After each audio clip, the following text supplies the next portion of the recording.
Domin samun isowar sababbin ayyukanmu a kan kari sai ka danna subscribe sannan ka danna ƙararrawar sanarwa. Kada ka manta ka danna like kai har ma da yin download da kuma yin sharing zuwa ga abokan arziki don su.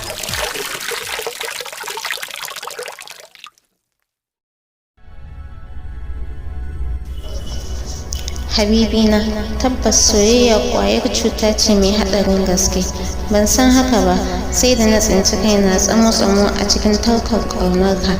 Son ka ya manne mini zuciya, ya yi mata mamaya ta kowace ɓangare. Dalilin son ka ne lokuta na suka zamo gaba ɗayansu hawaye ne ke ta kwarara akan kwancina.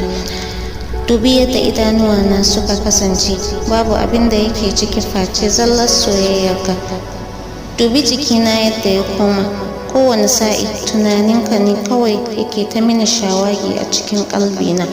Baccina ya zame mini tamkar mafarkina ya zame mini burina. A tun lokacin da na faɗa cikin soyayyarka na rasa sukunin kaina. A da ina ganin masoya cikin ɗimuwar soyayyarsu sun wuce gona da iri, sai a yanzu na fahimci cewa ma ashe ko rabin soyayya ma ba su faɗa cikinta ba. Habibina, ka yi riƙo da hannayena, kada ka bar ni cikin azabar soyayyarka.